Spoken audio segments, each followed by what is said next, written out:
जय हिंद। आज के वीडियो में हम देखेंगे गोवा। गोवा खाली क्यों है, क्या है पूरा मामला, वीडियो में देखना है। तो गोवा के बारे में हम देखना है कि गोवा का जो बीच है, वो गोवा का और जो रोड है वहाँ पे सब खाली खाली सन्नाटा क्यों है, इसके वीडियो में हम पूरा चर्चा करेंगे। जैसे कि आप यहाँ पे फोटो देख सकते हैं, ये गोवा का बीच है। देखिए यहाँ पे कोई बहुत सारे कम लोग रहते हैं, लेकिन बहुत सारे लोग आते हैं और ये गोवा का बीच है। ये गोवा की सॉरी ये रोड है, ये भी एकदम क्या है, ये खाली है, गोवा का बीच है। ये दोनों के दोनों खाली सन्नाटा है। क्यों है, इसके बारे में ये ट्रेंडिंग टॉपिक है, इसके बारे में जानकारी करते हैं। चलिए, तो यहाँ पर दिया हुआ है कुछ। क्या इस नए साल में गोवा शांत है? महिला ने एक पोस्ट की है। सुनसान सड़क और समुद्री तट भी दिख रहे हैं। आपको मैंने फोटो में दिखाया। क्या इस नए साल में गोवा की सड़कें खाली है? गोवा में पर्यटन में गिरावट है? आखिर क्या क्या है, इसकी बड़ी वजह क्या क्या है, इस सब के बारे में हम आज यहाँ पे चर्चा करने वाले हैं। चलिए, तो देखते हैं, स्टार्ट करते हैं। देखा कि सर्दियों की छुट्टियों में खास तौर पर क्रिसमस और नए साल के दौरान गोवा में इसका चरम मौसम होता है। दुनिया भर के पर्यटक इस उष्णकटिबंधीय स्वर को देखने आते हैं। हालांकि इस साल तटीय राज्य में आसमान शांति छाई हुई है। कई पर्यटकों ने सड़कों और लोकप्रिय समुद्रों के तटों को समान से अधिक शांति से देखी, जिससे पर्यटकों की संख्या में काफ़ी कमी है।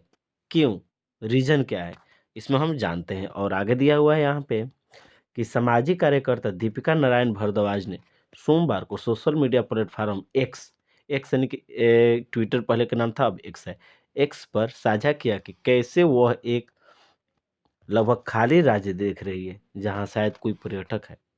भारद्वाज ने गोवा के लगभग खाली समुद्र तट के तस्वीर के साथ लिखा, गोवा लगभग क्या है, खाली है। मुश्किल से कोई पर्यटक यहाँ, यह सरकार के लिए चेतावनी होनी चाहिए। आशा है कि वे विशेष रूप से परिवहन के बारे में कुछ करेंगे। तो इन परिवहन के लिए वहाँ पे खाली सन्नाटा सन्नाटा है। आगे देखते हैं। नेटिजन में चर्चा में शामिल है, बताइए वजह क्या है। नेटिजन्स ने गोवा के पर्यटक में गिरावट के लिए उच्च यात्रा और आवास लागत, स्थानीय परिवहन समस्याओं और अधिक लागत प्रभावित दक्षिण पूर्वी एशियाई गंतव्यों में प्रतिस्पर्धा जैसे कारणों को रेखांकित किया गया। क्या क्या, अधिक लागत, स्थानीय परिवहनों का समस्या और आवास लागत, इससे ज़्यादा से ज़्यादा लोग खर्चा कर रहे हैं, इसलिए वहाँ पे क्या है, समस्या बनी हुई है। आगे देखते हैं यहाँ पे कुछ यूजर्स ने अपने दावों को साबित करने के लिए अपने निजी अनुभव भी शेयर किए। जैसे एक यूजर ने लिखा, वहाँ के होटल बहुत ज़्यादा पैसा वसूल रहे हैं। ये तो बात सही है, वहाँ के होटल बहुत ज़्यादा पैसे वसूल कर रहे हैं। उदाहरण के लिए ताज अगुवाड़ा, ताज एक अगुवाड़ा है कोहिले, उनका बुफे घटिया है और कमरे पुराने हैं, फिर भी नए साल के दौरान किराया लगभग 30,000 प्रति रात का किराया है। समझ लीजिए, यानी कि हम लोग अदर स्टेट में जाते हैं और कोई भी एक होटल लेते हैं तो 30,000 प्रति रात का किराया नहीं है। जबकि यहाँ पे कहा जा रहा है कि ताज अगुवाड़ा का उनका बूफे भी घटिया है और कमरे भी पुराना है, फिर भी 30,000 प्रति रात का किराया कोई नहीं देगा। ठीक है। मैं और मेरी गर्लफ्रेंड बीच पे थे, कम से कम 10 स्थानीय लोगों ने हमारी ओर बढ़ने लगे। हम वहाँ से निकल आए। लोग असभ्य हैं और आसानी से झगड़ पड़ते हैं। स्थानीय लोगों को लगता है कि वो पुर्तगाल से हैं, लेकिन वो इंडिया से ही थे। आगे देखते हैं। एक अन्य ने कहा, गोवा में पर्यटन की वर्तमान स्थिति महत्वपूर्ण कुप्रबंध को दर्शाती है। टैक्सी ऑपरेटर अक्सर शोषणकारी व्यवहार करते हैं, फिर भी उबर और ओला जैसी सेवाओं में भी अभी भी राज्य में संचालित करने के लिए अनुमति नहीं है। इसके अलावा स्वच्छता मानकों की कमी, पर्यटन क्षेत्रों में अव्यवस्था और दलालों का बोलाबाला है वहाँ पे। नतीजतन यात्री बलि वियतनाम, दुबई, अबू धाबी और श्रीलंका जैसे अधिक किफ़ायती, स्वस्थ और सुरक्षित गंतव्यों को चुन रहे हैं। गोवा छोड़कर अब कहाँ लोग जा रहे हैं? वियतनाम जा रहे हैं, दुबई जा रहे हैं, अबू धाबी जा रहे हैं, श्रीलंका। श्रीलंका तो बहुत अच्छा जगह है घूमने के लिए। किफ़ायती, स्वस्थ और सुरक्षित गंतव्यों को चुन रहे हैं। चिंताजनक बात है कि गोवा के लिए हवाई किराया अंतर्राष्ट्रीय गंतव्यों के बराबर है। एक विकासशील देश में जहां पर्याप्त कम आय वाली आबादी है, ऐसे में इतनी ऊंची कीमतें हैरान करने वाली है। गोवा के पर्यटक क्षेत्र में पुनर्जीवन करने के लिए अधिकारियों के लिए इस मुद्दा पर संबोधित करना अनिवार्य है। यही कारण है, यहाँ पे नहीं, वहाँ सफाई का भी दिक्कत है, बहुत सारा वहाँ पे प्रॉब्लम है। वहाँ पे सब आप लोग देखते चल रहे हैं। आगे देख ले, अगले पॉइंट, अगले यूजर्स कह रहे हैं कि तुलना थाईलैंड से की। यूजर्स ने गोवा की तुलना थाईलैंड से की। बताया कि थाईलैंड गोवा से बहुत सस्ता है। थाईलैंड से एक यूजर्स ने की, लेकिन थाईलैंड बहुत सस्ता है। एक यूजर ने लिखा, यह परिवहन के बारे में नहीं है, यह गोवा के लिए जाने के लिए शुल्क के बारे में है। थाईलैंड की यात्रा गोवा की यात्रा से सस्ती है। एक अन्य यूजर ने कहा, हम कहते रहे हैं कि भारत में घरेलू यात्रा अब अफोर्डेबल नहीं रही। सरकार को इस समझने के लिए ठीक करने की ज़रूरत है। आगे देखते हैं यहाँ पे दीपिका के गोवा वाले बयान के कई लोगों ने समर्थन किया, तो वहीं कुछ ने इस पर सवाल भी उठाया। एक यूजर्स ने कहा, गलत जानकारी, गोवा पूरी तरह पैक है, एक यूजर्स ने कहा। ठीक है, सबका बात सुनते चलेंगे। आगे देखते हैं, एक यूजर्स ने लिखा है कि जो लोग मुझे झूठा कह रहे हैं उनके लिए कल रात की घटना है। जो नए साल के आसपास पूरी तरह जाम वाली सड़कें पहुँचते थे, आज वो क्या है, खाली है। ठीक है, आगे देखते हैं। आगे दिया हुआ है, गोवा के एक स्थानीय कारोबारी रामानुज मुखर्जी ने विदेशी पर्यटकों में खतरनाक गिरावट को दर्शाते हुए सोशल मीडिया प्लेटफॉर्म एक्स पर लिखा है, विदेशी पर्यटकों ने हाल ही में राज्य छोड़ दिया। रूसी और ब्रिटिश जो सालाना आते थे, उन्होंने इसके बजाय श्रीलंका को चुना। उनकी पोस्ट 2 मिलियन से ज़्यादा बार देखा गया। मामले के तूल पकड़ने के बाद गोवा सरकार ने इन दावों को बेबुनियाद बताया। आइए जानते हैं, कोशिश करते हैं कि आखिर विदेशी पर्यटक गोवा क्यों दूर हो रहे हैं, क्या क्या वजह, इसमें सब हम यहाँ पे जानते हैं। पहला पॉइंट है, गोवा में कुख्यात टैक्सी माफिया का उदय, लड़ाई झगड़े का आरोप। यानी कि गोवा में टैक्सी माफिया बहुत ज़्यादा है और लड़ाई झगड़ा होते रहता है वहाँ पे। गोवा के पर्यटन उद्योग को स्थानीय लोगों द्वारा टैक्सी माफिया कहे जाने वाले समूह को अप्रत्याशित चुनौती का सामना करना पड़ रहा है। ये एक शक्तिशाली समूह है जो अक्सर पर्यटकों और निवासियों दोनों की कीमत पर राज्य की टैक्सी सेवाओं पर हावी रहता है। इन टैक्सी ऑपरेटर ने अपने बढ़े हुए किराए, मीटर वाली सेवाओं की कमी और सरकारी नियमों को अवहेलना के लिए बहुत बदनामी हासिल की है। ठीक है, आगे देखते हैं। गोवा आने वाले कई पर्यटक, विशेष रूप से विदेशियों को इसके चलते कई बार घटिया लेबर की लड़ाई का सामना करना पड़ता है। क्या करें यहाँ पे कि गोवा आने वाले कई पर्यटक, विशेष रूप से विदेशियों के को इसके चलते कई बार घटिया लेवल की लड़ाई का सामना करना पड़ता है।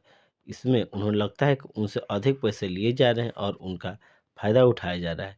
एक्स के एक यूजर्स ने ट्वीट टूरिस्ट के बीच बढ़ती निराशा को बताते हुए कहा, गोवा स्थानीय टैक्सी माफिया प्रशासन के गठबंधन के कारण क्या हो गया है, बर्बाद हो गया है। हमको लग रहा है कि आने वाले समय में गोवा के बीच पे या गोवा के रोड पर कोई घूमने वाला भी नहीं होगा। आगे देखते हैं, किराए तक टूरिस्ट से मारपीट और धमकी की वारदात होता है।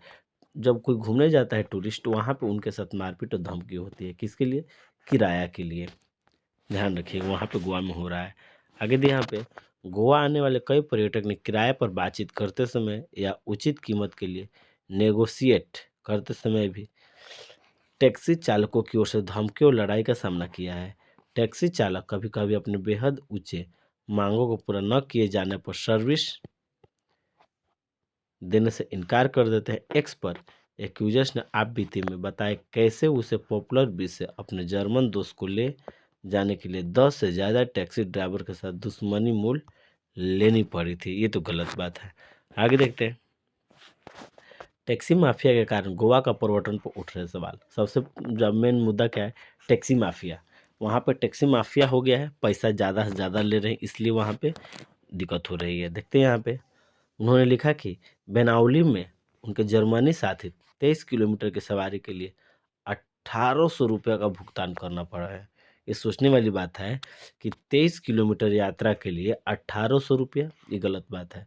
बहस करने पर 10 से ज़्यादा टैक्सी चालकों ने उसने पीटने के लिए सामने आ गए, जबकि उसका लोकल दोस्ती भी किसी के साथ था।